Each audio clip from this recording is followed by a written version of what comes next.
कथाएं सुनने से, सत्संग करने से आप केवल ठाकुर जी से मिलोगे, केवल सन्यासी विरक्त होगे भगवान से मिलोगे, ऐसा नहीं है। आप एक सुंदर मानव भी बनोगे। विवेक बुद्धि को जागृत करती है भागवत की कथा, और ये विवेक बुद्धि जिसकी जागृत हो जाए, समझ जाओ उसको सत्य परमात्मा की प्राप्ति हो गई है। कई बार ऐसा होता है कि 50 वर्ष की आयु होने पर भी विवेक नहीं उठा, और कई बार ऐसा होता है कि 18 वर्ष की आयु में विवेक इतना जागृत हो गया है कि वो व्यक्ति 18 वर्ष की आयु में वो हासिल कर लेता है जो 25, 30, 45 वर्ष की आयु में भी नहीं कर पाए। परंतु एक बात हम स्पष्ट रूप से कहते हैं, सत्संग करने वाले लगभग हर व्यक्ति का विवेक जागृत होता है, उसको विवेक बुद्धि प्राप्त हो जाती है। इसलिए वेद व्यास जी महाराज ने भागवत में प्रारंभ में, मध्य में और अंत में किसी देवी देवता को वंदन नहीं किया। क्या कहते हैं? सत्यम परम धीमहि, मैं परम सत्य को वंदन करता हूं। जो परम सत्य है मैं उसे वंदन करता हूं। परम सत्य परमात्मा है। आप सारे काम गलत करते हो, झूठ बोलते हो, झूठा खाते हो, झूठे ही रहते हो, सब झूठ से ही आपका प्रारंभ होता है, असत्य सब। लेकिन आप नित्य बिहारी जी का दर्शन करते हो, नित्य बिहारी जी का स्मरण करते हो, तो आपका दर्शन और स्मरण किसी कार्य का नहीं है, क्योंकि आपके व्यवहार में सत्य नहीं है। रावण भी रोज शंकर जी का अभिषेक करता था, रावण भी रोज त्रिपुंड लगाता था, रावण भी रोज नई नई स्तुतियां बना करके महादेव के सामने गाता था। लेकिन ऐसी भक्ति का क्या, जहां तुम नित्य पूजन तो करते हो, नित्य तिलक तो लगाते हो, नित्य आराधन तो करते हो, पर अपने व्यवहार को नहीं बदल रहे हो, ऐसे पूजन का क्या फायदा? हमारी बात बिल्कुल स्पष्ट रूप से मान लीजिए, कथा परिवर्तन करती है, और वो परिवर्तन यदि नहीं दिख रहा है तो अभी सत्य परमात्मा की प्राप्ति आपको हुई नहीं।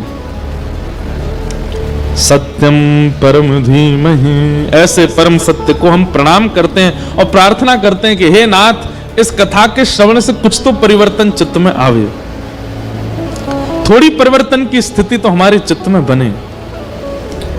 भागवत जी के द्वितीय श्लोक में 4 बातें हैं: विषय, अधिकारी, संबंध और प्रयोजन। धर्म प्रोजित कैतवोत्र परमो निर्मत्सराणां सतां वैद्यं वास्तवमत्र वस्तु शिवदं तापत्रयोन्मूलनम्। श्रीमद्भागवते महामुनिकृते किं वा परैरीश्वरः सद्यो हृद्यवरुध्यते त्रिकृतभिः शुश्रूषुभिस्तत्क्षणात्। बहुत सावधानी से सुनो। विषय, अधिकारी, संबंध और प्रयोजन। आप सब लोग कथा पंडाल में आ तो गए, लेकिन अगर ये 4 फैसिलिटीज, या फिर फैसिलिटीज तो नहीं, पर 4 गुण यदि आपके अंदर नहीं है, तो इस कथा सुनने से भी आपके जीवन में परिवर्तन नहीं हो सकता। कौन कौन से? बहुत ध्यान से सुनो। सबसे पहला, धर्म प्रोजित कई तमोत्र परमो। आपका रुझान परम धर्म के प्रति यदि नहीं है, परम धर्म किसे कहते हैं? धर्म और परम धर्म 2 बातें हैं। धर्म का अर्थ होता है अपनों का कल्याण, उसको कहते हैं धर्म। जैसे देश का कल्याण, बुजुर्गों का कल्याण, परिवार का कल्याण, बालकों का कल्याण, हमारे शहर के जनों का कल्याण। ये कल्याण के लिए जो आपके अंदर रुचि आती है सब जनों के लिए, उसको कहते हैं धर्म। लेकिन अपने कल्याण की भावना जब आपके चित्त में आती है, उसको कहते हैं परम धर्म। अच्छा, हमारी एक बात और सुनिएगा। आत्म कल्याण में कहीं आप लोग इसको गलत अर्थ में मत ले जाइएगा। आत्म कल्याण में कई लोग सोचेंगे शायद महाराज जी ऐसा कहना चाह रहे हैं, दूसरों को धन देकर के सहायता करना, दूसरों का विवाह करा देना, किसी गरीब को भोजन दे देना, ये तो धर्म है, और धन का प्रयोग अपने लिए करना ये परम धर्म है, ऐसा मत लगा लेना।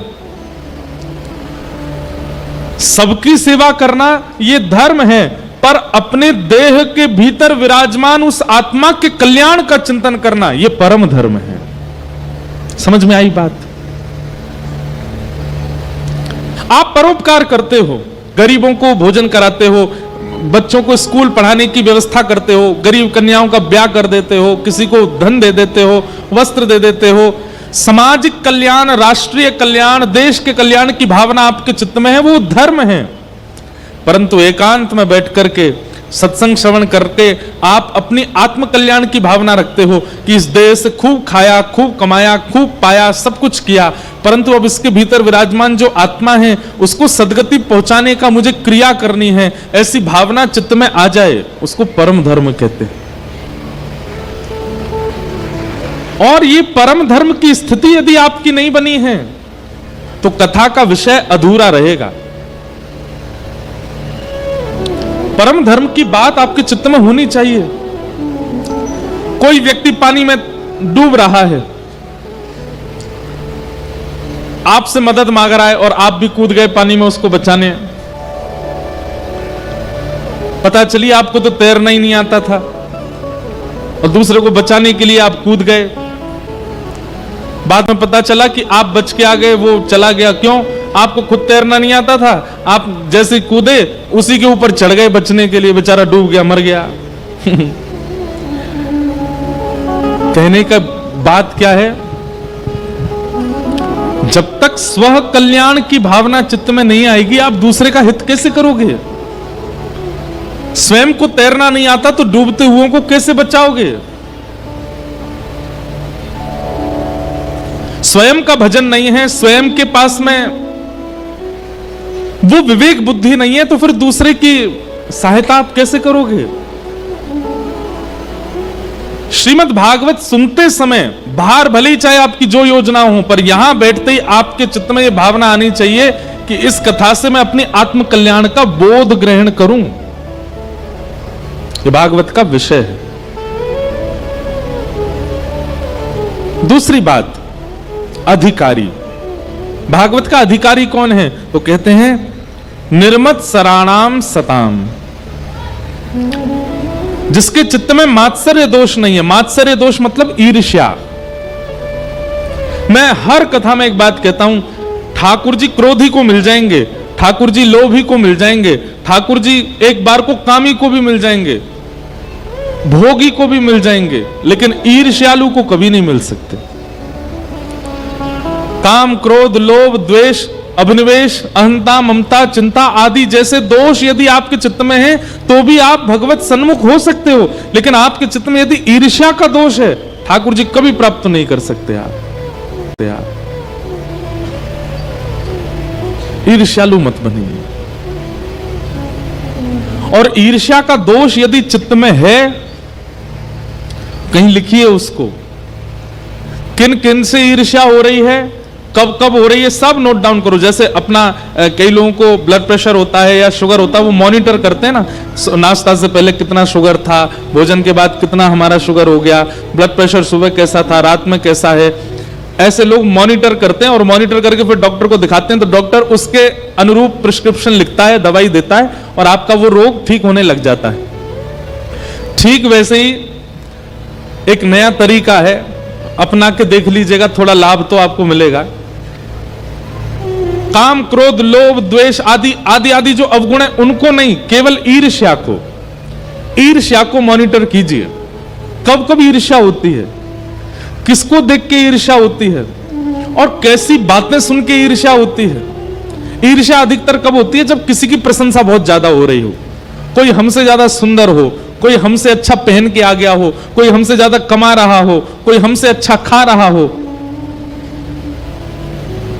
इन सब स्थितियों में ईर्ष्या होती है। ईर्ष्या को मॉनिटर कीजिए। और आज की डेट में तो पेन कॉपी लिखने की जरूरत नहीं, फोन है सबके पास। आप हमारी बात को मान लीजिए, 15 दिन में आपकी ईर्ष्या खत्म होगी। ईर्ष्या को मॉनिटर कीजिए, कब कब ईर्ष्या होती है। अब हुई, ये सामने से ये आ रहे थे, इनको देख के हुई। वो बगल में दुकान वाले हैं, उनकी इस बात को सुनकर के ईर्ष्या हुई। परिवार के इस व्यक्ति की बहुत प्रबलता देख करके मुझे ईर्ष्या हुई। और संपूर्ण मॉनिटर करके 1 दिन 2 दिन 3 दिन का पूरा मॉनिटर करो और तीसरे दिन अपने घर के ठाकुर जी को बताओ, हे ठाकुर जी, परसों से आज तक हमको इतनी बार ईर्ष्या हुई और इन बातों पर ईर्ष्या हुई, ऐसे ऐसे ईर्ष्या हुई, कृपा करके आप अनुग्रह कीजिए और इस ईर्ष्या के दोष को नष्ट कीजिए। आप ठाकुर जी से कहकर के पुनः उन्हीं चीजों पर जाइएगा, आप देखेंगे आपकी ईर्ष्या अब घटने लगी है। पहले पूर्ण रूपेण खत्म नहीं होगी पर घट जाएगी। पहले किसी सुंदर को देख के हो गई थी, अब उसकी सुंदरता देख करके ईर्ष्या नहीं होगी। अब मन में भाव आएगा, ये इतना सुंदर है तो यार बतावे बारे हमारे बिहारी जी कितने सुंदर होंगे, इसके पास ये योग्यता है। हे ठाकुर जी, आप भी बड़े सरल हैं, आप भी बड़े बड़े करुणा हृदय हैं, सब पर करुणा करते हैं, कृपा करते हैं, ऐसे भाव आने लग जाएंगे। किसी के बच्चों को बढ़ता देख आपके मन में आएगा, ठाकुर जी कोई बात नहीं, हमारे बालक नहीं बढ़ पा रहे, ठीक है, यहां नहीं बढ़े कहीं और बढ़ेंगे, लेकिन बाकियों के बच्चे खूब बढ़े। ऐसे ईर्ष्या भाव नष्ट होने लगेगा। क्यों? क्योंकि आपने ईर्ष्या के उस दोष को वैद्य रूपी श्री कृष्ण को बताया। हमारे अंदर अवगुण पनपते क्यों हैं? क्योंकि हम कभी ठाकुर जी को अवगुण बताते नहीं। अपने अवगुणों को मॉनिटर कीजिए और मॉनिटर करके ठाकुर जी को बताइए। ठाकुर जी से कहिए। सूरदास जी महाराज कहते हैं, कौन कुटिल खल कामी मौसम, कौन कुटिल खल कामी, कौन कुटिल खल कामी मौसम, कौन कुटिल खल कामी, जो तन दियो ताहि बिसरायो, जो तन दियो ताहि बिसरायो, ऐसो नमक हरामी मौसम, कौन कुटिल खल कामी, कौन कुटिल खल कामी मौसम, कौन कुटिल खल कामी। सूरदास जी जैसे भक्त जिन्हें कहा जाता है, सूरदास कौन है? बोले भक्तों के जहाज हैं। बोले सूरदास जी जहाज हैं, जिस जहाज में बैठ करके ना जाने कितने असंख्य भक्तों ने भगवत प्राप्ति कर ली। वो सूरदास कह रहे हैं कौन कुटिल खल कामी मौसम। इससे यह बात प्रमाणित होती है कि ठाकुर जी को एकांत में बैठ करके यदि व्यक्ति अपने अवगुण बतावे तो ठाकुर जी धीरे धीरे उस अवगुण को नष्ट करते। हमारे बिहारी जी को देखो, राधा रमन राधा वल्लभ जी को देखो। मैं कथाओं में कहा करता हूं, ठाकुर जी वंशी ही क्यों धारण करते हैं अपने अधर पर? ठाकुर जी ने इतने सारे वाद्यों में केवल वंशी को ही क्यों चुना? क्योंकि बाकी के जितने भी वाद्य हैं ना, पोले सब होते हैं अंदर से, पर सब अपने पोलेपन को छुपा के रखते हैं। वंशी एकमात्र ऐसी है, वो जैसी है ठाकुर जी को प्रस्तुत कर देती है स्वयं को। ढोलक है, भीतर से तो खाली पड़ी है, लेकिन दोनों तरफ से खुद को ढक रखा है। तबला है, भीतर से खाली है पर दोनों तरफ से ढक रखा है। सितार है, वो सितार का तंबूरा होता है पीछे, वो कद्दू के फल से बनता है शायद। पोला होता है अंदर से लेकिन छुपा रखा है। हारमोनियम बाजा है, भीतर इसमें खूब खालीपन होता है पर छुपा के रखता है। सारे वाद्य अपने आप को छुपा करके रखते हैं। एकमात्र वंशी ऐसी है जो अपने समस्त खालीपन को ठाकुर जी के आगे प्रस्तुत कर देती है। मतलब अपने दोष को छुपाती नहीं है ठाकुर जी, इसलिए ठाकुर जी उसको अधर पर धारण करते हैं। दो कारण, अवगुण ठाकुर जी के सन्मुख कह दो तो अवगुण सद्गुण हो जाएगा, और अवगुण यदि ठाकुर जी को बता दिए गए तो ठाकुर जी स्वीकार कर लेते हैं। ठाकुर जी कहते हैं भैया यहां में कोई लाग लपेट ना है, जे ने को वो अपने आप पे छुपावे ना है, जैसो है वैसो आगो मेरे सामने। भागवत में कथा आती, कुब्जा 3 जगह से कमर टेढ़ी उसकी। जब ठाकुर जी के सन्मुख से निकली, उसने अपने उस अंतरंग दीन स्वरूप को ठाकुर जी से छुपाया नहीं। भगवान उससे बात करने लगे तो कुब्जा बोली, आप मुझसे चर्चा मत कीजिए। क्यों? आप त्रिभुवन सुंदर हैं और मैं अत्यंत कुरूपणी। मुझसे चर्चा करते हुए कोई आपको देख लेगा तो आपके ऊपर प्रश्न उठाएगा। ठाकुर जी ने मन में विचार किया, इसने अपने दोष को किंचित भी छुपाया नहीं तो लोग पता कैसे होते हैं, उनके अंदर एक दोष आ जाता है, उस दोष को छुपाने के लिए 5 झूठ और बोलते हैं।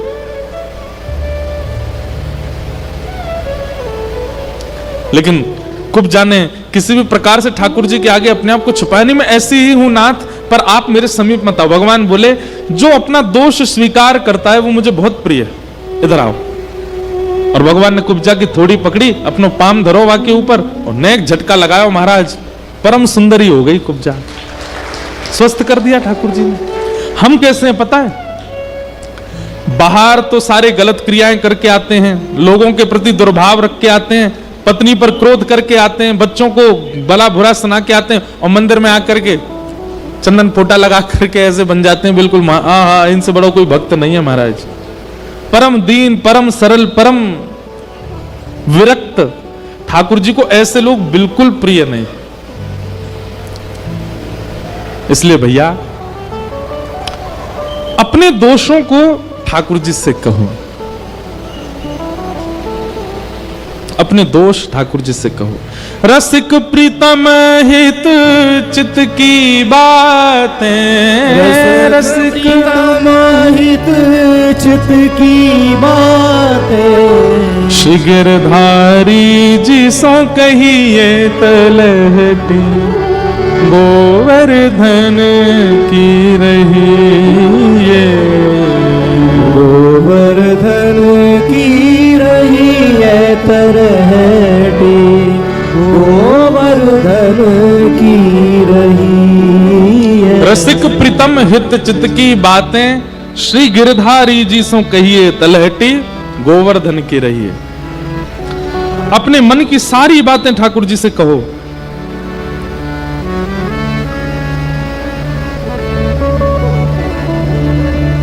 एक लीला चरित्र मुझे याद आया तो मन में भाव आया, सुनाऊं। हमारे ब्रज वृंदावन में एक श्री राधा वल्लभ लाल जी के परम वैष्णव भक्त हुए, उनका नाम था छबील दास जी। क्या नाम था? छबील दास। इनका नाम था छबील दास तांबुली। जब श्री राधा वल्लभ लाल जी वृंदावन में विराजमान हुए तो छबील दास जी की सेवा थी, ठाकुर जी का बीड़ी भोग तैयार करते थे, पान की बीड़ी बनाते थे और लता कुंजों में बैठ करके बीड़ी बनाते। और बीड़ी बनाते बनाते इनके मन में क्या था, अब पान तो इतना बड़ा, ये क्या करते, बीज से पान को अलग अलग करके छोटी छोटी बीड़ी बनाते। कोई इनसे पूछता, बोले आप पान को बीज से अलग करके छोटी छोटी बीड़ी क्यों बनाते? तो कहते हैं 2 भाव हैं इसके प्रति। बोले क्या? हमारे ठाकुर जी भी युगल हैं तो बीड़ा भी युगल जानी चाहिए।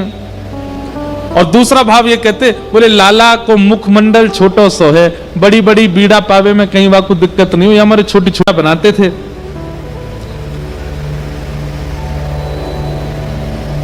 लेकिन जब बीड़ी बनाते थे तो मन में इनके भाव आता था कि पता नहीं श्री ठाकुर जी हमेशा चांदी के पात्र में बीड़ी भर के मैं धर आता हूं मंदिर में, कभी ऐसा सौभाग्य मिलेगा कि मैं बीड़ी बनाऊं और ठाकुर जी मुंह खोल के मेरे सामने बैठ जाएं, वो मोते कहें ले चल अपने हाथ से मुंह पवा दे। तो जब बीड़ी सेवा करते थे तो मन में ये उनके चिंतन चलता रहता था कि कभी ऐसा दिन आएगा कि नंद नंदन श्याम सुंदर सामने बैठे और बैठ के अपना छोटा सा मुख खोल के मुंह से कहें कि मुंह को बीड़ी पवाए थे। आहा,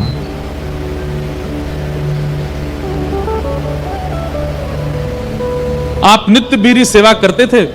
एक दिन श्री हितरवंश महाप्रभु जी विराजमान थे और वो इनकी सेवा से इतने प्रसन्न थे। देखिए, सेवा कोई ना कोई चिंतन करते हुए करनी चाहिए ठाकुर जी की।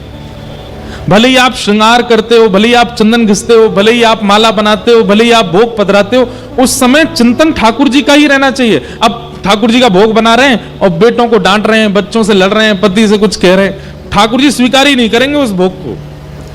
जब कुछ सामग्री घर में बन रही हो तो नेत्र बंद हो, चिंतन चल रहा हो कि हे श्याम सुंदर, तभी आप सन्मुख बैठो, मैं अपने हाथ से आपको पवाऊं, ऐसी कोई शोभा हमें प्रदान करो। या फिर कुछ भी बनाते बनाते मन में विचार करो, अभी तो ठाकुर जी घर की सेवा है, नेक नेक आपको पवारें, कभी संभव होएगा 56 भोग बनाएंगे, कभी ऐसा बनाएंगे। कुछ ना कुछ भगवत भाव का चिंतन उस समय मन में चलते रहना चाहिए, तो ही सेवा श्रेष्ठ मानी जाती, तो ही सेवा स्वीकार होती। सब लोग इधर देखो, इधर देखो, कथा सुनो।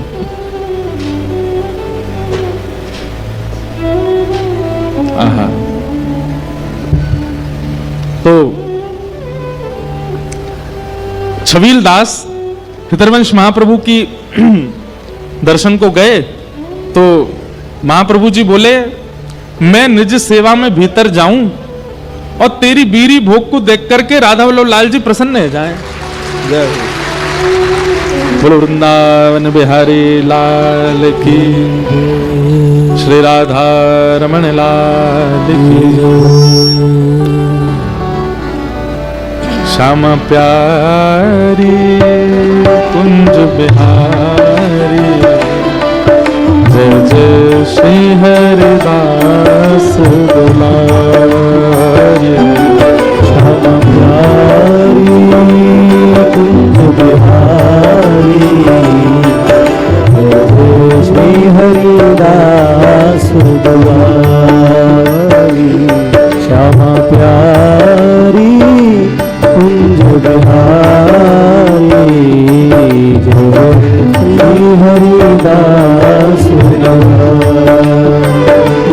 श्यामा प्यारी कुंज बिहारी, जय जय श्री हरिदास दुलारी। श्यामा प्यारी कुंज बिहारी, जय जय श्री हरिदास दुलारी। श्यामा प्यारी कुंज बिहारी, जय जय श्री हरिदास दुलारी। कुंज बिहारी, जय श्री हरिदास दुलारी।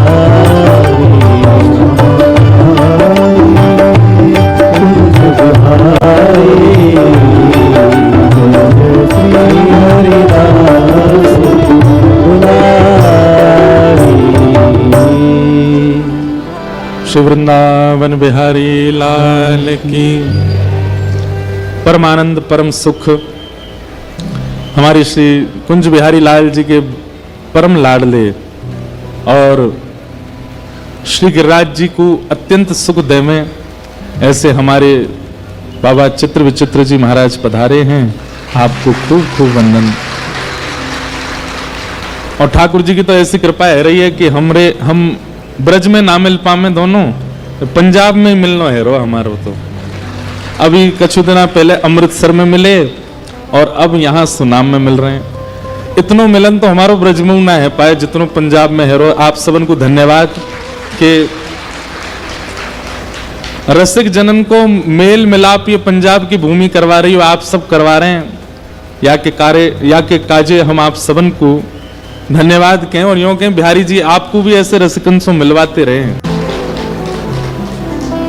पंजाब में 15 दिन का ये सत्र रहा, पूरा चल रहा है अभी भी।